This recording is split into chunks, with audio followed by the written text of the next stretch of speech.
Hello, everyone. This is Thomas Pepin, NHL Talk. I'm Thomas Pepin, and let's talk about the NHL. So, we are taking a look at each team's cap management and evaluating their circumstance. This is part 3. We've gone through the Pacific Division so far, and now we're on to the Central Division. And we're going to have a look at half of the teams. In this part, we will start from the lowest position in the standings according to my predictions. So it's going to be Arizona Coyotes, Chicago Blackhawks, Minnesota Wild, and Winnipeg Jets we're going to cover today. Yeah, and let's get started here. So first, we start with, like I said, Arizona. They are the second least spending team at the moment, 65.578 million and 16.921 million in cap space. Their GM is Bill Armstrong. And we'll start with the forwards. And again, the way I am breaking this down is we go by forwards, defense, goaltenders, take a look at their cap flexibility, short-term, long-term, evaluate their larger contracts, and then give a grade at the end based on those factors. So first, we'll start with Clayton Keller. He is at a cap hit of $7.15 million per year for 6 years remaining on an 8-year contract.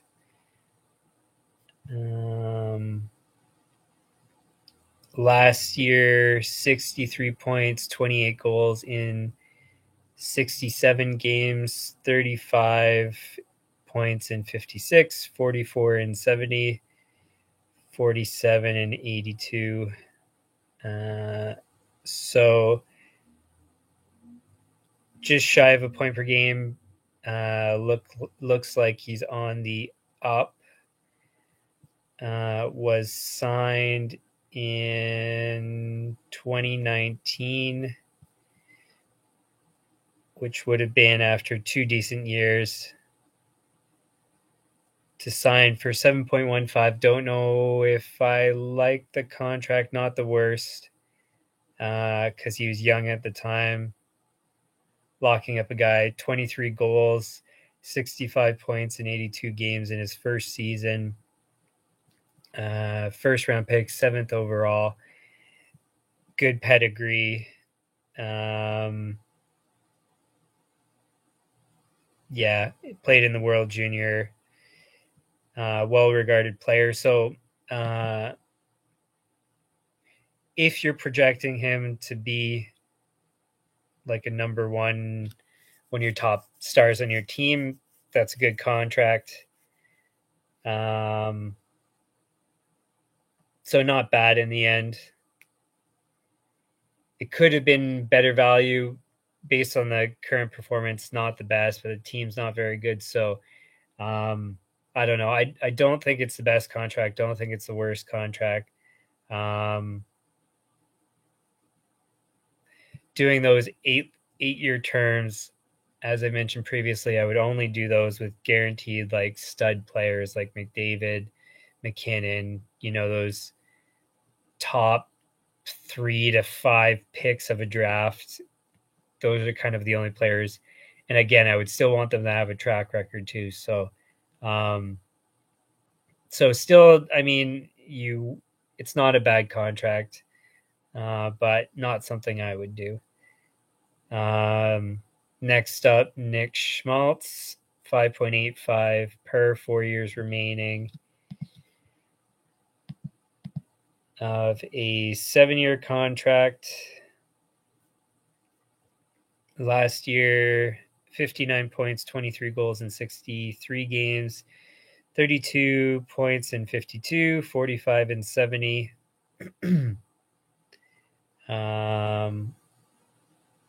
So again, kind of trending upwards, under a point per game ish. Was signed in 2019. That would have been after one kind of not so good year and then one decent year, 21 goals, 52 points in 78 games. So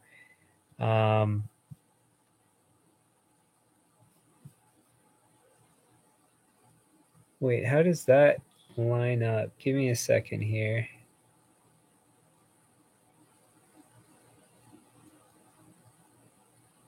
March 2019.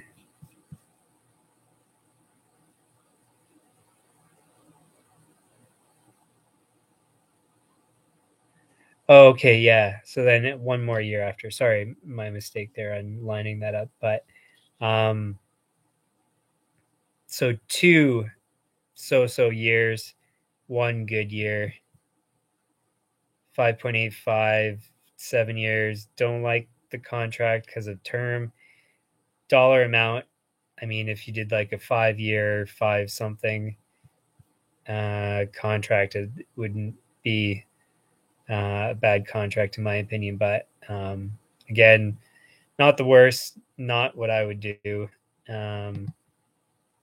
So yeah, after that, basically the rest of the contracts are pretty small. Core, not really much of a core. Maybe 3 players, plus they're younger guys. But yeah, so that's between 4 to, I think I said 6 years remaining on Keller there. So pretty long term for some guys that maybe are trending upward, but as your core, I don't know. It's not, again, not the worst. You have space to round out your forwards there, but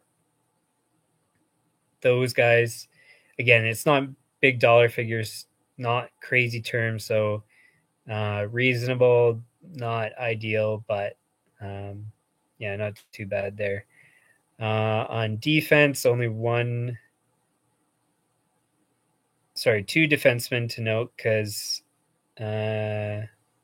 Chychrun is in IR. We'll start with I'm not sure how you pronounce it. Gostisbehere, I think. I've heard it before, but I've never tried to say it myself. So, anyways, 1 year remaining, 4.5 of a 6-year contract. Last year, 51 points in 82 games, very good. 20 and 41, 12 and 42, 37 and 78. So decent performing defenseman in terms of production. Was signed in 2017 after 2 good years. Yeah, so 4.5, great contract there.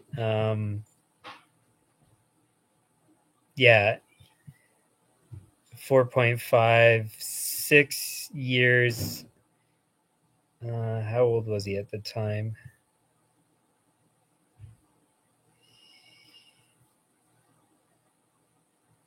Yeah, so pretty young at the time. So I'd say that's a really good contract. 4.5. See, because like yesterday, going through some contracts there where people are making like 7 million per year and producing less. Like I know it's not just about offensive production from a defenseman, but uh, producing double the points, probably not the worst defensively, and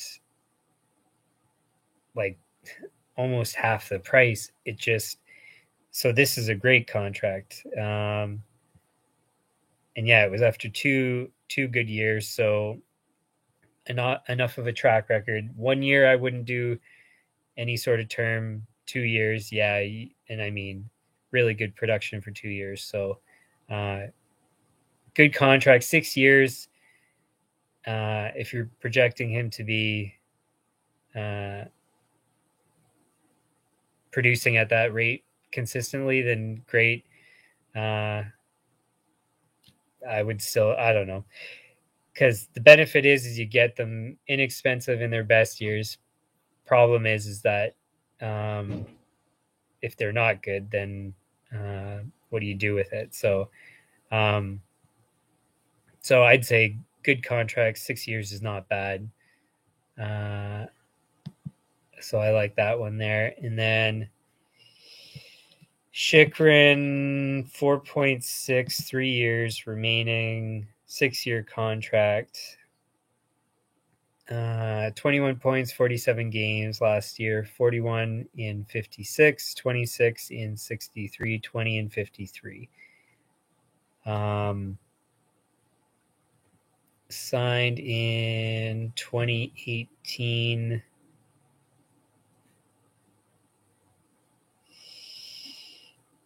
In November. So not much of a track record or anything that would guarantee he's going to be a high-end player. First round pick, 16th overall. Good pedigree, played for Canada. So again, it's one of those projecting up, but not enough of a track record of performance for me to do 6 years at that dollar figure. So, but I mean, again, not a horrible contract, anyways. So, just not to my taste. Defense core is 1 to 3 years. Same thing as forwards, not much of a core. So yeah, some flexibility there. In net, I'm not sure how you pronounce his name, Vejmelka.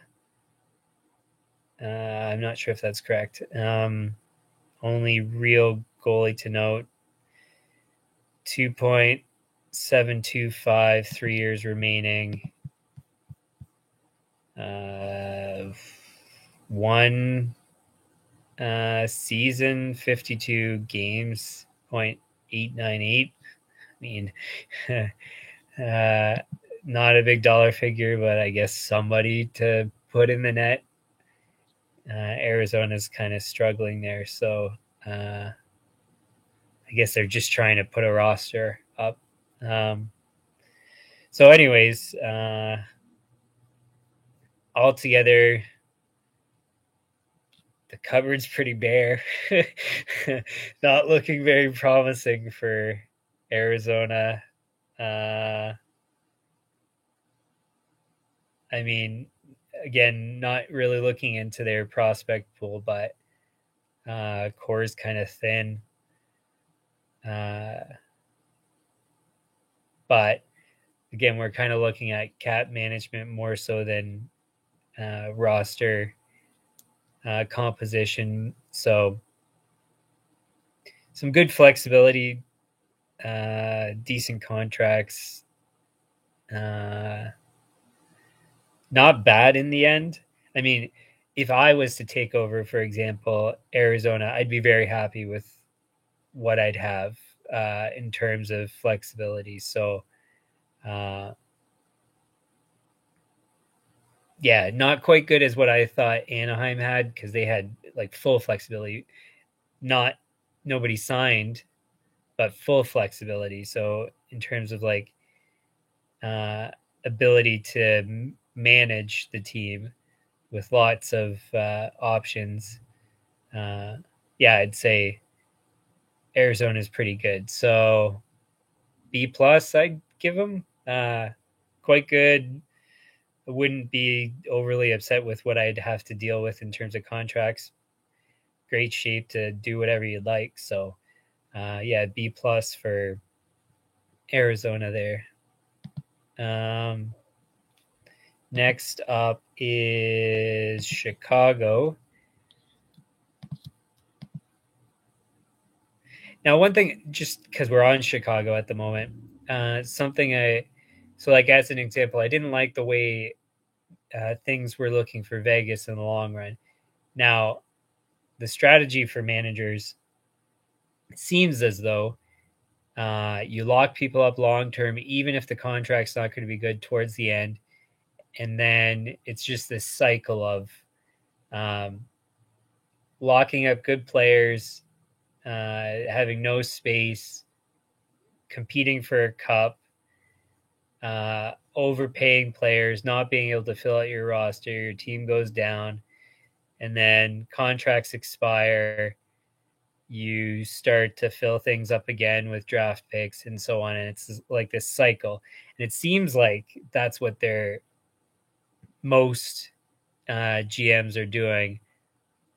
I mean, if I was managing a team, there's no way I would want like yes, I want to obviously you the goal is to win a Stanley Cup, but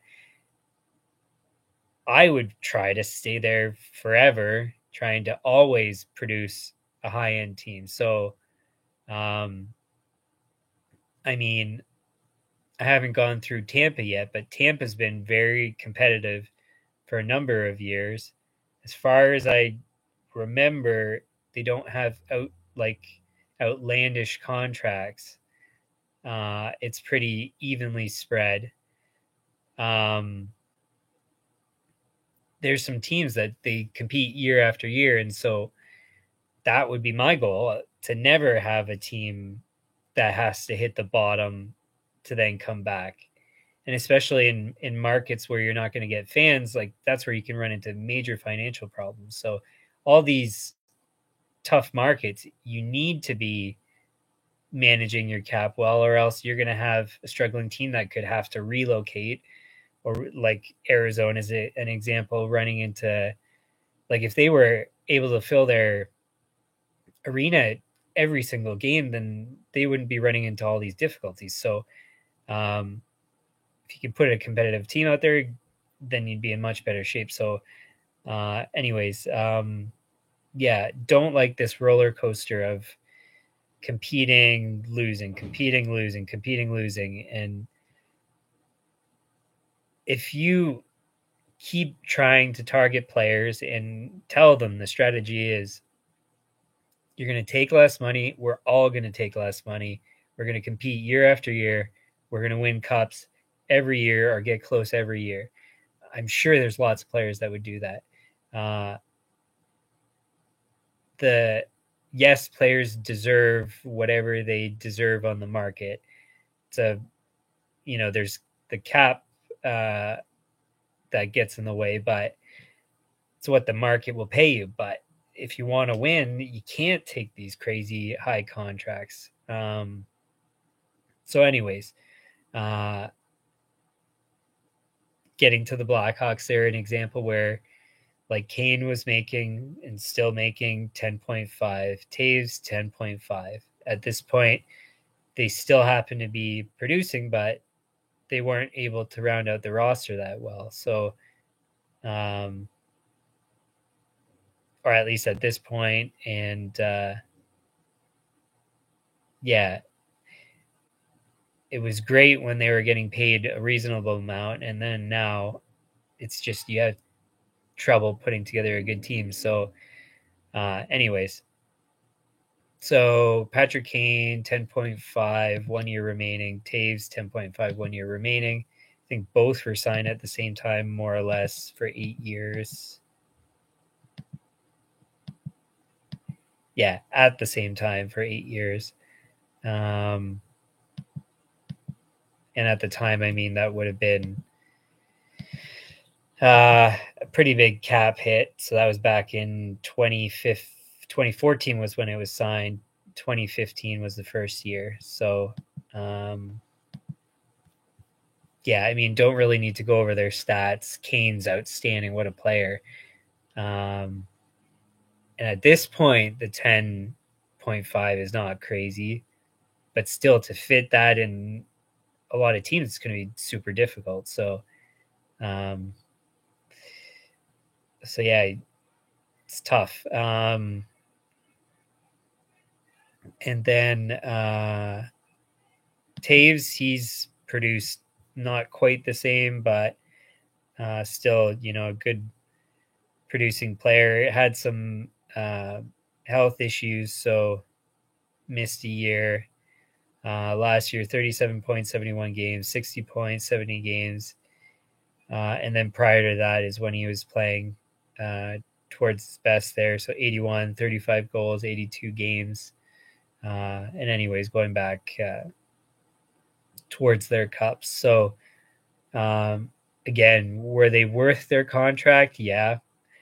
They were Stanley Cup winners, really good at their positions and their roles. So, I mean, were they worth it? Yes. Would I have done it? No. So, and what were they getting before? So 6.3 for Taves before that. And then Kane was, Kane was 6.3 as well. So, I mean, it's going a bit crazy there with the money afterwards. So, I don't know. It's tough. After that, only one player under a larger contract, Tyler Johnson, $5 million per 2 years remaining on a 7-year contract. Last year, 7 points in 26 games, 22 and 55, 31 and 65. Prior to that, better performance like 47 points, 29 goals in 80 games. So not performing well as of late. Previously was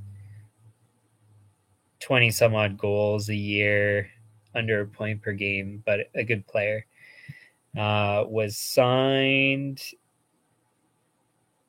2017 after some decent years. So at the time, that would have been a good contract, $5 million. Don't like 7 years. But if you're projecting up, he was an undrafted player, so I mean, not a good pedigree. So that's where it'd be hard for me to give 7 years. But well, I mean, when was that before? Yeah, so he had one playoff, 23 points, 13 goals in 26 games, 17 points in 17 games. So maybe you're paying for a playoff performer. Recent years hasn't been as great. Less than half the performance, almost a third of the performance in the playoffs. So maybe you're giving the contract because he's a playoff performer. I don't know.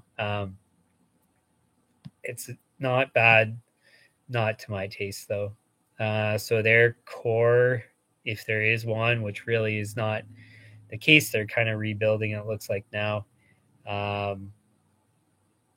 Most of their contracts are 2 years or less. So lots of flexibility. So at this point, they're in great shape.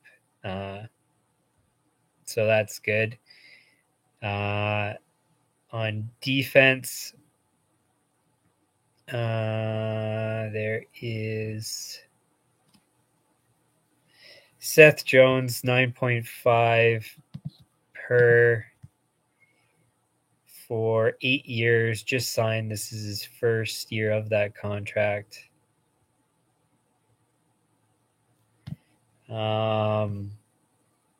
Last year, 51 points in 78 games, 28 and 56, 30 and 56, 46 and 75. Around high 40s to 50s in points per season. So quite good for a defenseman. But that's where, is he a Cale Makar defenseman? I'd say not quite. So 9.5, I wouldn't spend that on him. And then also signed for 8 years, which puts him at 36. So that's okay timing, but and for him, 8 years is, I mean, he has a great track record.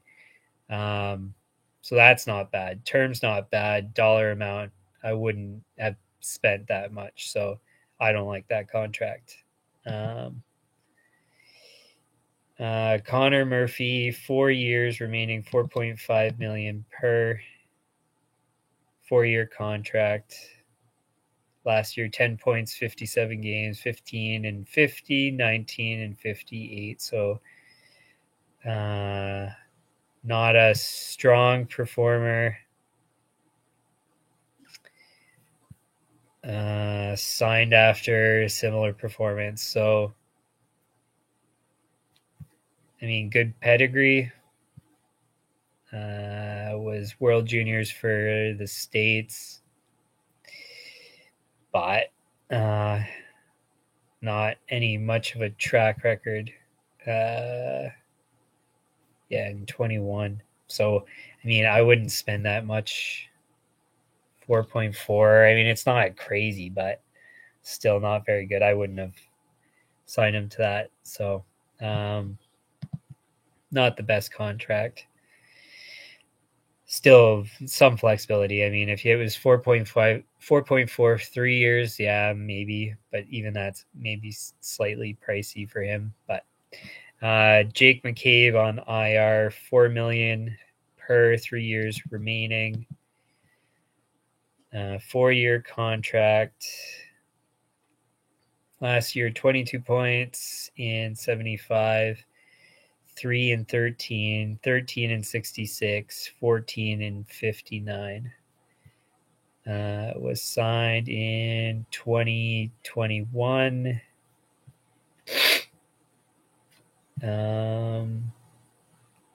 After similar performance. Don't like the contract again. Like, I mean, I do 3 years, maybe less than 4. So I don't really like it, but not the worst again.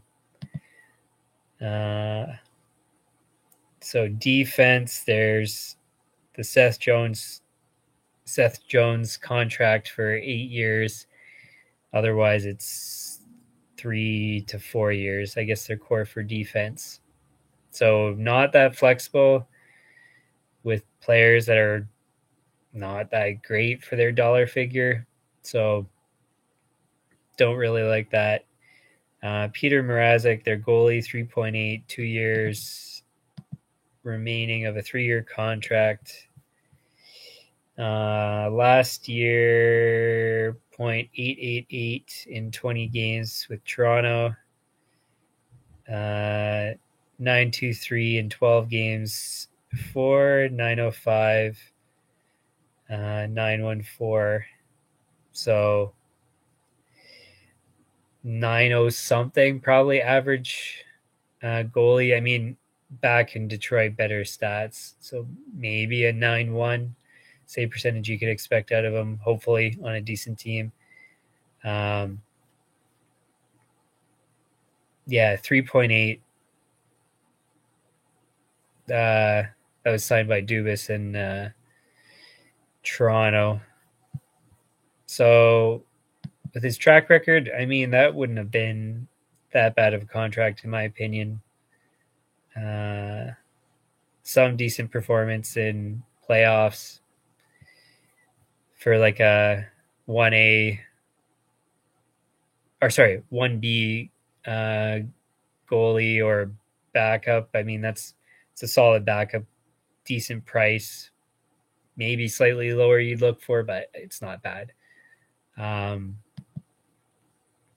So yeah, and then that's it. So Chicago not looking too hot here. Obviously in a rebuild, kind of just filling out their roster just to have a team. And that's where to sign Jones, if you're going to rebuild, I don't think their prospect pool is that great.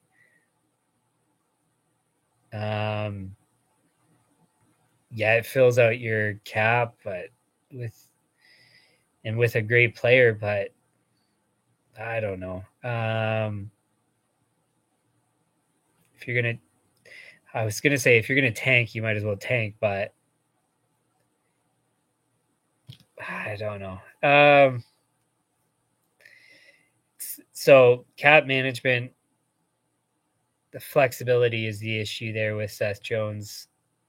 Is it bad to have him locked up? No. Is it bad to have him locked up at that price? Yes.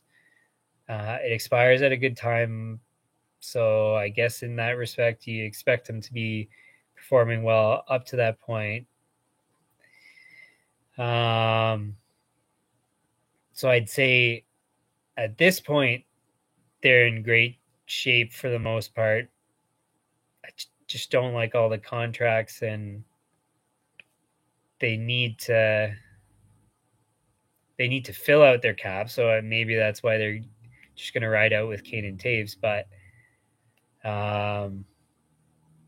you need to get assets, so they need to trade them. So, anyways, the way it's being managed now, so not looking backwards, of course, that I'd say it's in decent shape.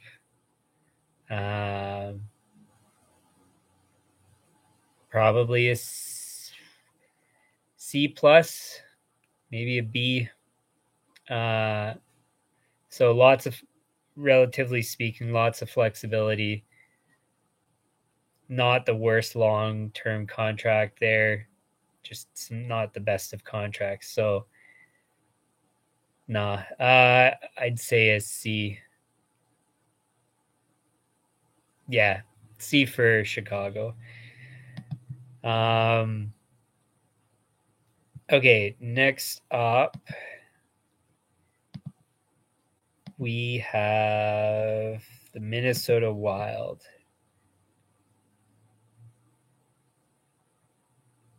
Where are they here? Okay, they're spending 79.941 cap space of 2.559 ish.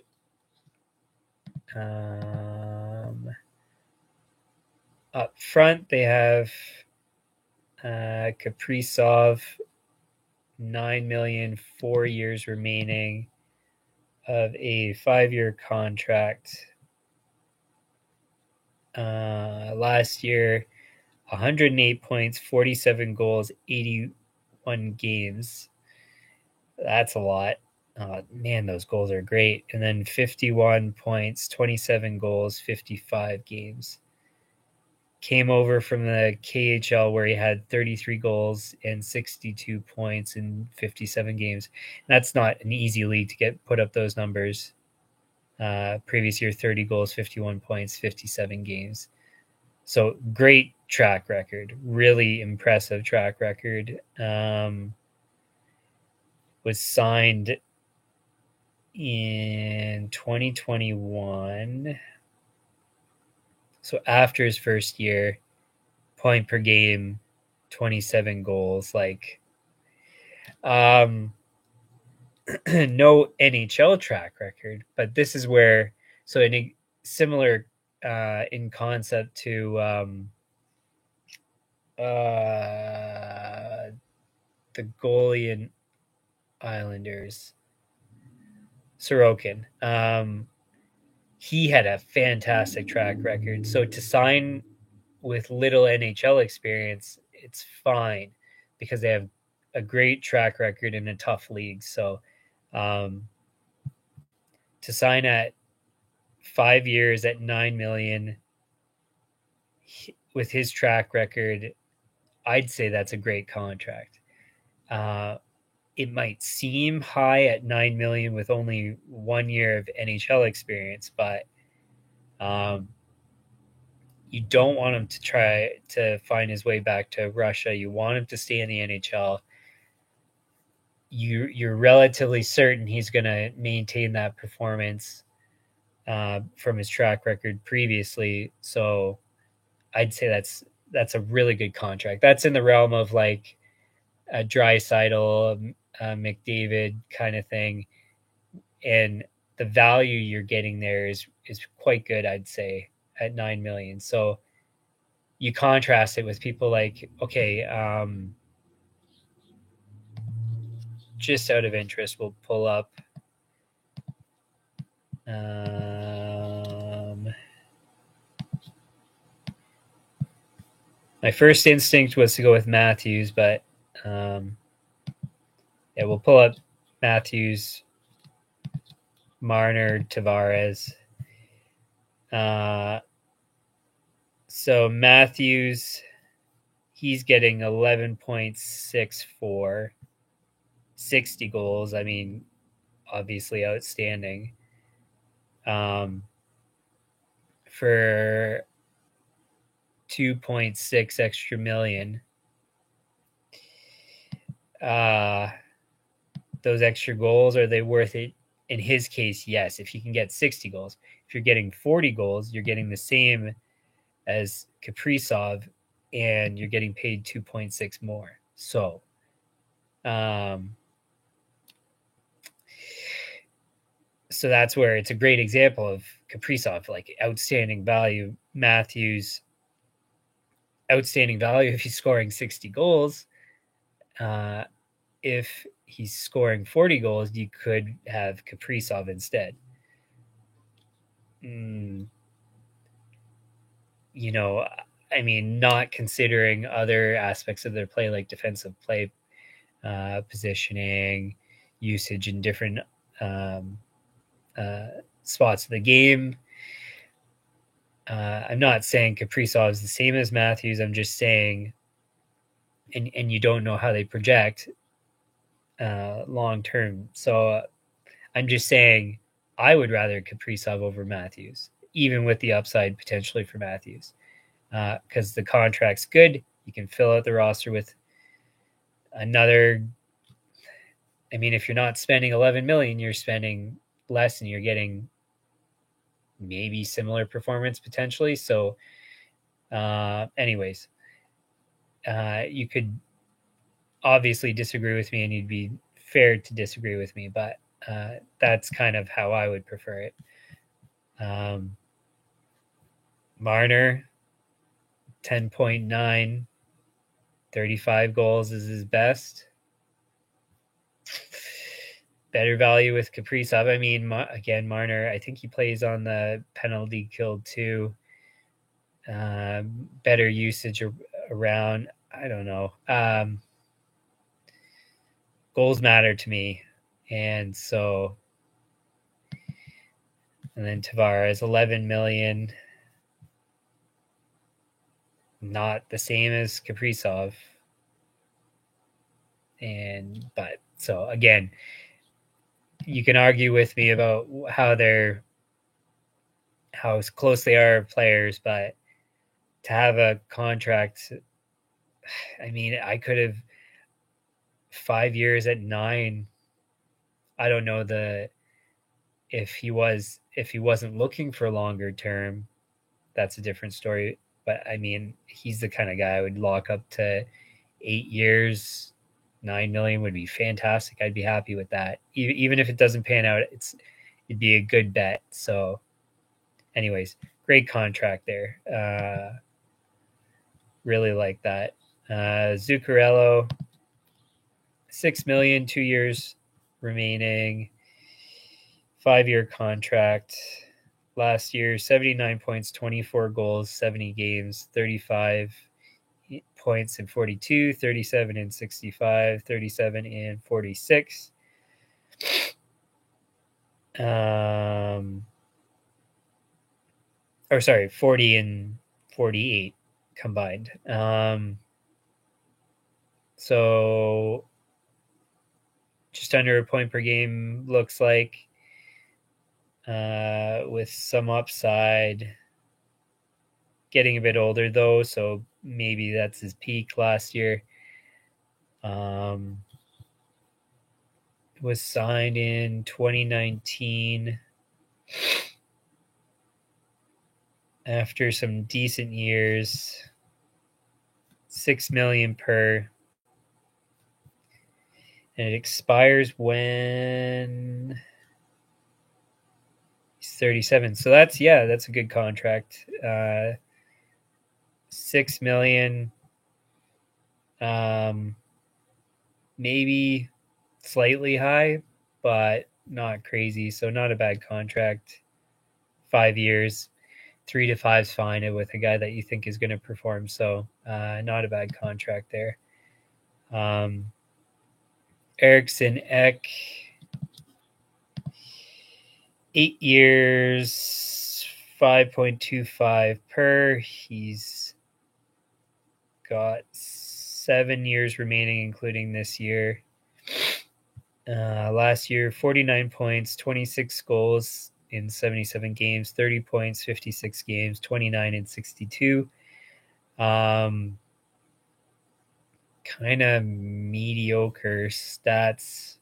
First round pick, good pedigree, played in World Juniors for Sweden.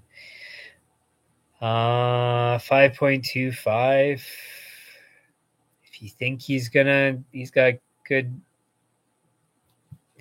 future. I mean, signed after 3-4 average years, I guess you could say. I don't like that contract. I would have tried to get into the 4 millions, and I wouldn't have done it for that term. Not horrible, but not something I would do. So contract, but not to my taste. So that is a core up front of 2 to 7 years. So some flexibility in cap space to round out the roster. Good contracts for the most part, or at least not bad. So decent up front. Jared Spurgeon on D, 5 years remaining, 7.575 per. It's a 7-year contract. Last year, 40 points in 65, 25 in 54, 32 in 62, 43 in 82. So good performance for a defenseman, somewhere in the high 30s in points per season.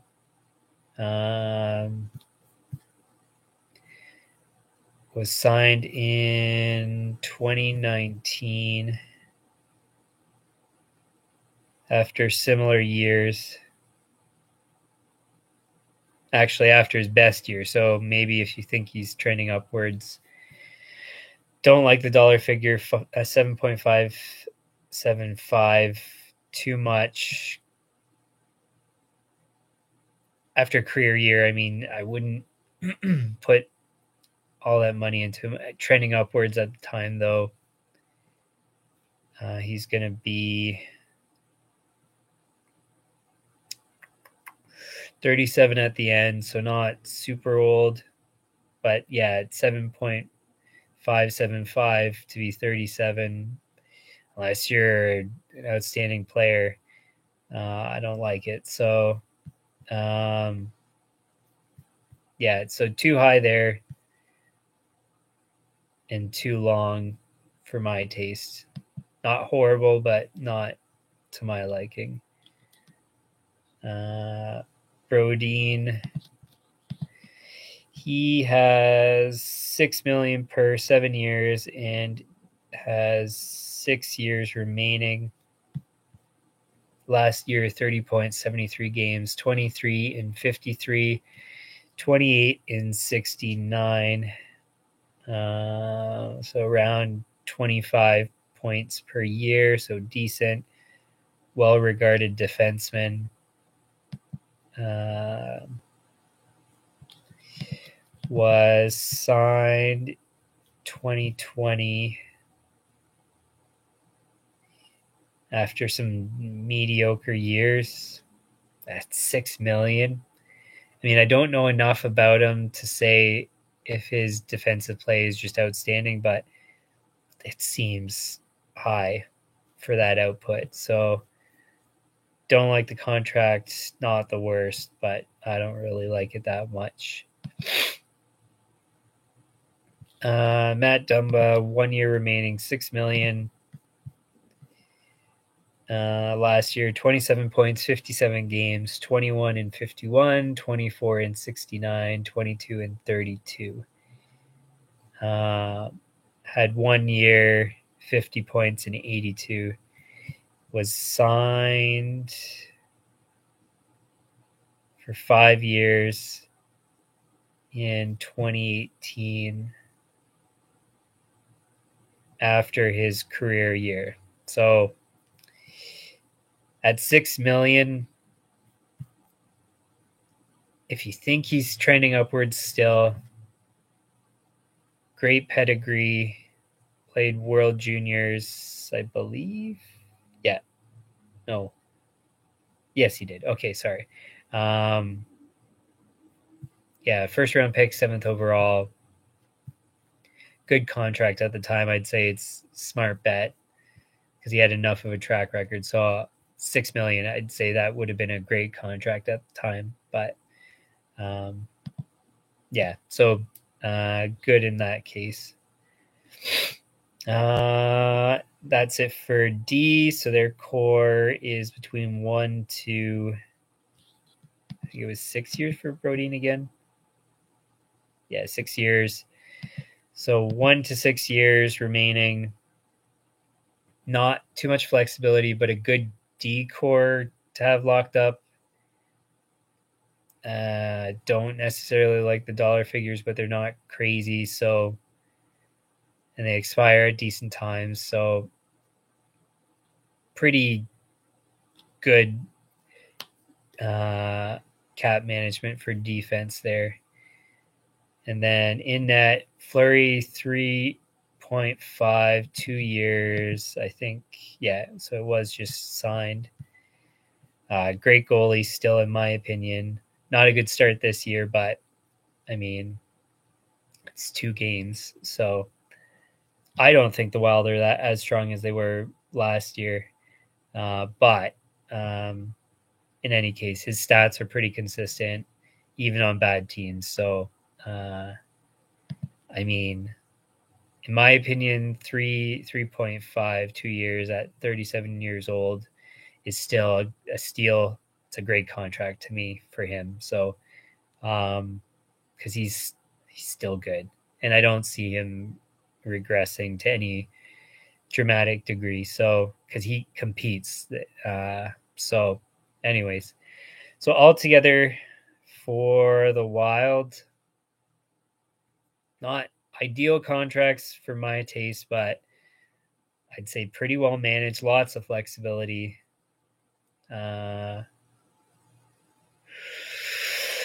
What would I say?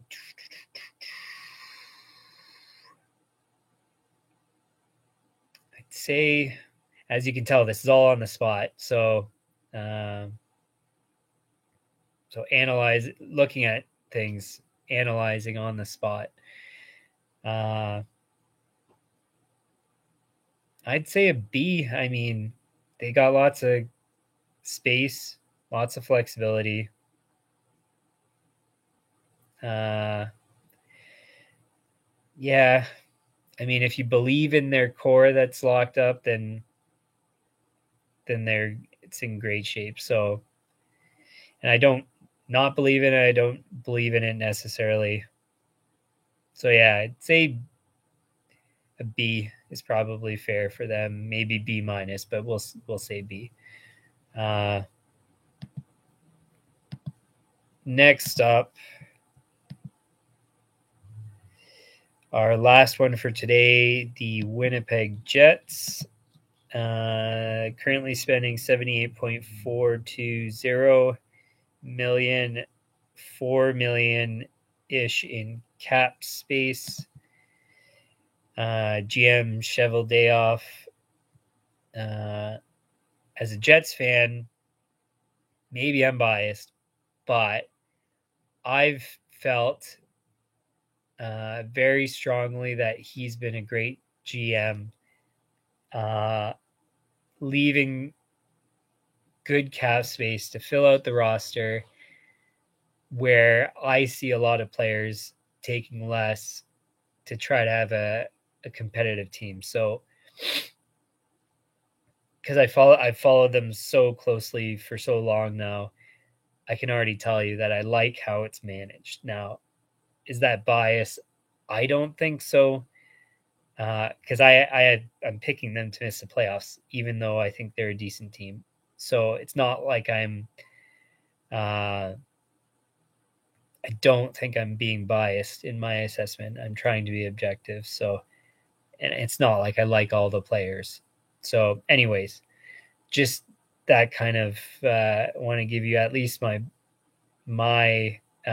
potential bias here, but I don't think I'm going to show bias to any dramatic degree, at least. So, anyways, first contract there, Wheeler, 2 years remaining, 8.25, was a 5-year contract.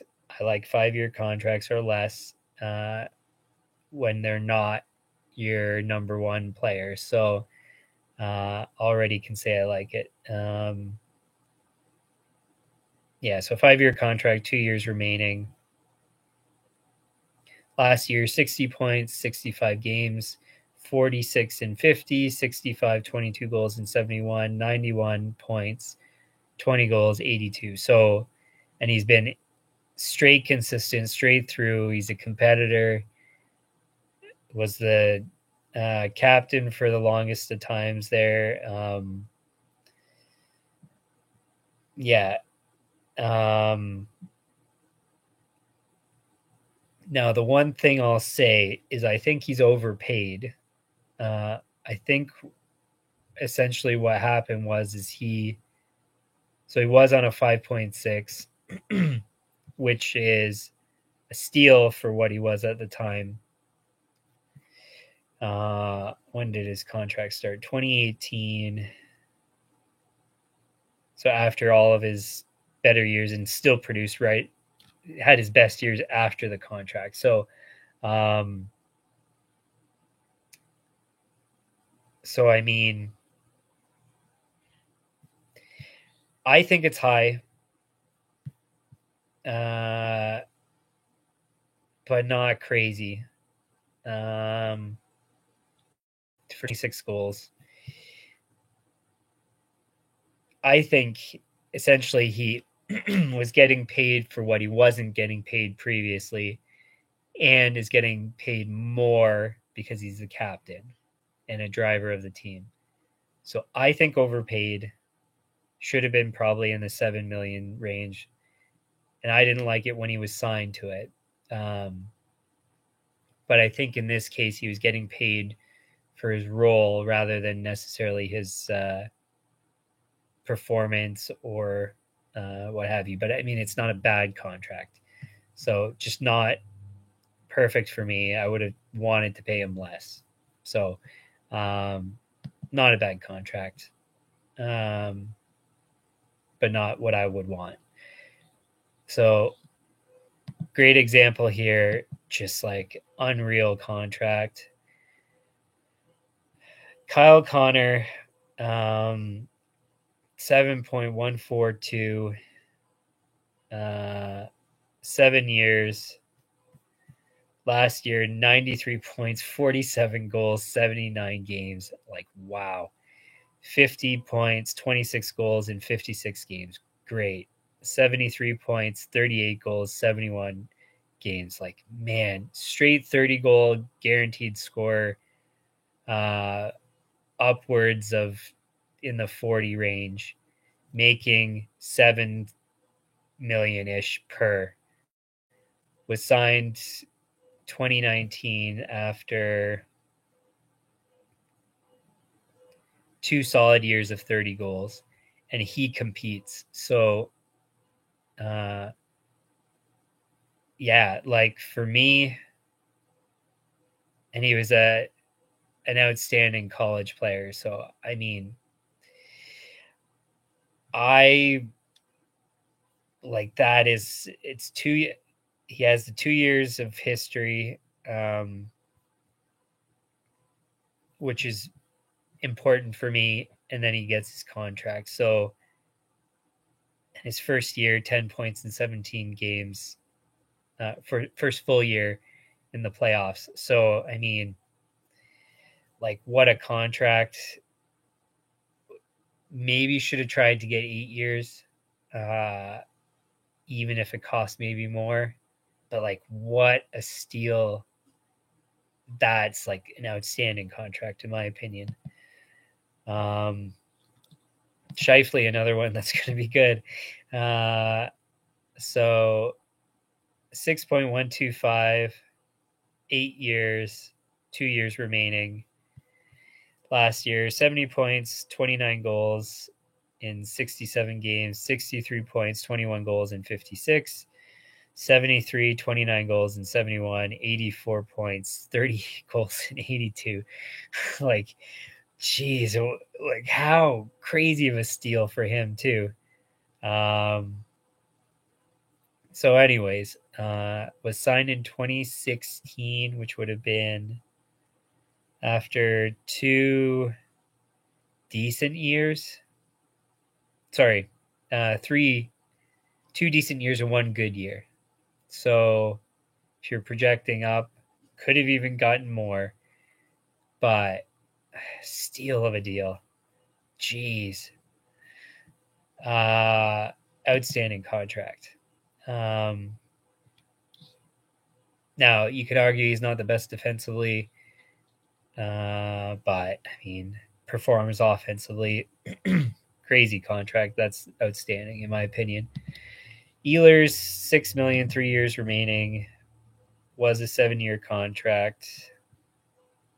Last year, 55 points, 28 goals, 62 games. 46 points, 47 games, 21 goals. 58 points, 25 goals, 71 games. 37 points, 21 goals, 62 games. So, great track record. That year's not the best, but every other year was great. Was signed 2017, just before the year. So after a decent year and a good year. So steal of a deal, 6 million, to sign for 7 years was smart. Great pedigree, was an outstanding player for Denmark in the World Juniors. Yeah, in my opinion, another outstanding contract. Like, these are all what I would do. Now, do I have that opinion because I'm a fan of the Jets? No. Again, my background, I'm a management strategy consultant. I have a strategy, long-term strategy kind of perspective on things, money management kind of approach. So I would be very careful about what I spend, who I spend it on, because that's just my background. So I don't think there's bias here, but yeah, I think they've done outstanding with their contracts there. Scheifele, Ehlers, and then Dubois the last one there for the forwards. $6 million 1 year. Really hands tied with this guy. He's been a tough person to deal with. 60 points, 28 goals, 81 games. 20 points, 41 games. 49 points, 70 games. 61 points, 27 goals, 82 games. So, anyways, great track record. I mean, 6 million is great after last year, obviously. I don't really know what's going on. He's an RFA afterwards. I don't know what his plans are. He doesn't seem like he wants to leave the team, but he doesn't seem like he wants to stay. So I don't know if he's just unhappy with maybe the previous coach, maybe the way the team's been coached, where the way that the leadership has worked with Wheeler. I don't know what's going on there. It's really complicated, it seems. So, yeah, so great contract, but you'd want to have him locked up if you could, but I don't know what's going on. So there's something going on. So all things considered, fine, I guess, but man, you'd want him locked up, I think, as long as he's not a problem player, which is hard to say here. So, anyways, so their core of players between 1 and 4 years remaining. Lots of flexibility, lots of cap space, low spending on these players. I mean, I'd say outstanding. It's tough to say otherwise for me, even with, I don't think there's bias there. On D, Josh Morrissey, 6.25, 8-year contract, 6 years remaining. Last year, 37.79 games, 21 and 56, 31 and 65, 31 and 59. So decent defenseman. Because I follow them, I know he's kind of a mix shutdown / producer. Was signed in 2019 after 3 decent years. So 6.25 for a young guy with great pedigree, world junior player. I mean, great contract again. It's tough to say otherwise. He's the kind of guy you'd want locked up long term. And at 6 million, you can still fill out a good roster. So, and 6 million for your best defenseman, at like a decent performance kind of thing, maybe you'd want slightly less. But with his pedigree, I mean, you think he's trending upwards. I mean, I'd say it's a great contract. Nate Schmidt, 5.95, 3 years remaining. Last year, 32.77 games, 15 and 54, 31 and 59, 30 and 61. So ballpark 30 points. So a decent producing defenseman was signed, or sorry, I should say 6 years, 3 years remaining was the contract. Was signed in 2018, just before the year, which would have been after 2 mediocre years and 1 good year. So I'd say overpaid, but that was done by Vegas. So I don't like that contract, and he's an example of what Vegas is going to run into, where they maybe project higher than I would and lock people up, and I don't like it. So So decent contract right now for his production because he's been able to do the same, but except for the 1 year in Vancouver. But yeah, I don't like the contract when it was signed, but it panned out, I guess you could say. So eats up a bit of space. So, but it was a decision to bring him in to what did they give up again? They gave up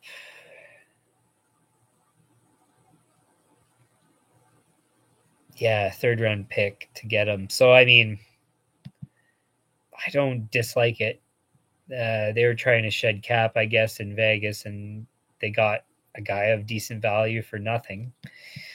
So, I mean, all things considered, good to have on the books. I'd say maybe slightly pricey, but it's not crazy. Pionk, 5.875, 3 years remaining, 4-year contract, 34.77 games, 32 and 54, 45 and 71. So, or 26 and 73. So great track record. Was signed 2021, which would have been after 3 good years at 5.875 for a great producing defenseman. I mean, great contract for 4 years. Like no risk. I mean, great contract. What else can I say? Brendan Dillon, 3.9, 2 years remaining, 4-year contract, 20 points in 79 games, 19 in 56, 14 in 69, 22 in 82. So 20 points per season kind of player. Was signed in 2020 just before the year. After 2 decent years and a mediocre year. Kind of a shutdown defenseman. 3.9, I'd say maybe slightly high, but it's not bad. I'd say it's a great contract, signed in Washington. So I'd say great contract to have. So decor between 2 to, what was it again, remaining for 6 years for Morrissey. 2 to 6 years. I mean, outstanding. It's hard for me to say otherwise. The right people are signed long term. Everything else is in a reasonable time frame that you can get out of it if you need to. So great on defense. And then goalies, main one, Hellebuck, 6.166, 2 years remaining, 6-year contract. I mean, don't really need to speak much to his stats because Vezina winner, I mean, outstanding goalie. Was signed 2018 after 1 short year where he played well and 2 good years with their playoff push. I believe, unless I'm... Yeah, exactly, when they went to the conference final. So, I mean, great track record, 2 years of history, plus 2.5 years-ish of history. I mean, was great in the AHL. So great track record, signed up for 6 years at 6.166 for like a outstanding starter. Amazing contract. So, I mean, again, maybe I'm biased with this here, but like, wow. So altogether, Winnipeg Jets finishing off here. I mean, cap management, they still have cap space, $4 million remaining. Like, wow. And I know the prospect pool there, because I follow them closely, is great. So, I mean, outstanding. Winnipeg is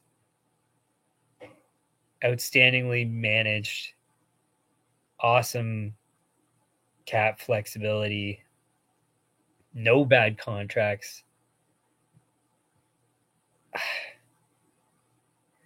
The only thing I could say bad about the Winnipeg Jets is maybe some of these guys longer term. So Kyle Connor was 7 years, could have been 8.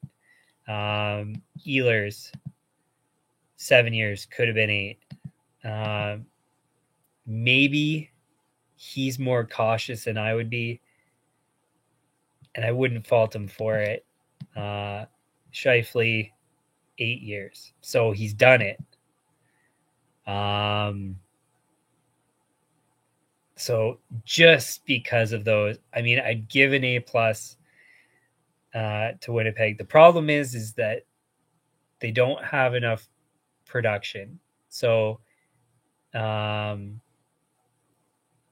something's missing.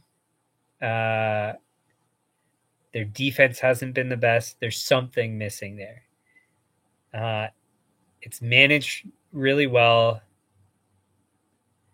to be competitive every year. I think I have them missing the playoffs is the problem. So for me to, I don't know, maybe an A is too high, because what they haven't done is put together a team that's competing for the Stanley Cup every year. Competing for a playoff spot, yes. Lots of flexibility, yes. Great players, yes. But missing the performance to say that it's perfectly managed. So I'll step it back actually to an A-. So really good. Something's missing. They're doing something wrong. And what I'd say is maybe need better defensive defensemen. So my critique, I guess, would say better defensive defensemen, spend more on your forwards for more offensive production, probably is what I'd say. And they're not spending that $4 million when they need to be spending it. A $4 million player could push them to be a Stanley Cup competitor. So maybe a young guy that's trending upwards or something like that you can get at the cheap. Even if you maybe need to give out some assets, maybe, but because they have enough. So, yeah, really hard to knock the team's management, but it's because of their performance that there's something not being done right. And I think it's the balance between spending on defense versus forwards. So that's my opinion there. So we'll say A- for Winnipeg. And I think that ends it here. So that's the first half of the Central Division. Tomorrow is going to be the second half. And again, this was part 3 of 8 parts. So still have plenty to go through. These are my passions, and I hope you can see it. And I hope this is more for the fans that kind of get into the weeds of things. Again, I'm not talking all in complete detail of all these teams, like getting into prospect pools and scouting and things like that, because that's just too deep for what I would want to do at this point. So, so anyways, for like a more in-depth fan, I hope this is something you'd enjoy, because this is the kind of stuff I like. I really like taking a look at the caps, their spending, see how well these teams are managing their. Because I would, if I was to do anything in the NHL, I'd want to be a GM or involved in management. So I really enjoy this subject and talking about these things. I hope you enjoy it. If you're like me, you should. You might disagree, but I think this is interesting subject. So if you also please hit the like and share with your friends. Hit the subscribe, hit the notifications. I should be here most days, same time. I do have some time I'm traveling coming up, which I'll give an update later. But for the most part, every day, same time that the time might change, but it'll be the same time, and you'll always know. But otherwise, the notifications will always tell you when I'm coming up here. So otherwise, for the fans that are not into the in-depth stuff, please leave comments on subjects you'd like me to cover. Otherwise, any constructive criticism, of course, I'd be happy to take. I'd like to give more content that you guys would enjoy. So please do tell me if there's other topics, especially on the lighter side, that you'd be interested to hear about. So that covers it for today. Thank you so much for tuning in, and we will see you again tomorrow.